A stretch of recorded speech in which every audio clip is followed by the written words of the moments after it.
Gerçekten son iller ağlımıza gelmeyen başımıza geldi.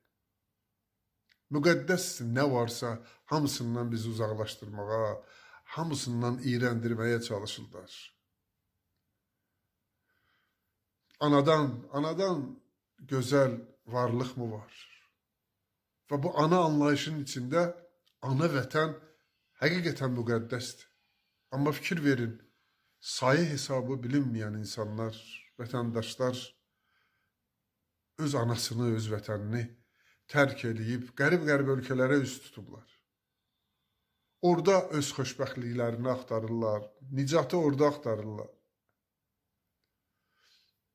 Xalq öz güvənliyini itirir, özünə inamı itirir. Çünki xalqı öz-özündən iğrəndirməyə başlayıblar. Dövlətçilikdən, seçkidən, təsəvvür edin ki, müəllim həmişə müqəddəs sayılıb, indi müəllimə nə boyda nifrət var. O saxtakarlıqlarına görə. Dünyanın ən müqəddəs varlığı Allah Taala'dır. Ondan da uzaqlaşdırmağa çalışırlar bizi. Yoxsa yüzlərlə siyasi, dindar məhbusu nə ilə izah eləmək olar? Bilirsiniz, hər şey eləyə bilərlər, amma insanların inamını, inancını, onu bütünlüklə ala bilməzlər. Qeyri-mümkündür. Çünki inanc bir köklü ağac kimi insanın içində bitir, ürəyində bitir. Ziyalıları nə günə qoydular, nələr eləmədilər. Sındırdılar, satın aldılar, işığını azaltdılar. Əvəzində öz ziyalılarını yaratdılar, güya.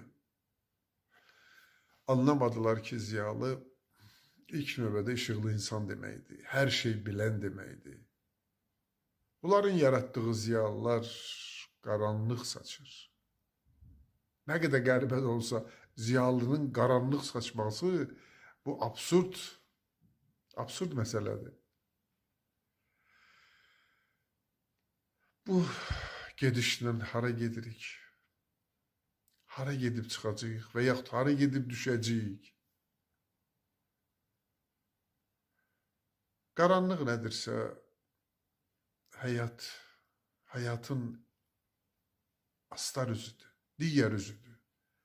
İndi mən ölüm demək istəmirəm. Qaranlıq həyatın antonimidir. Allah Taala və xalqımızın iradəsi bizi bu qaranlıqdan xilas eləsin. İlahi, özün kömək.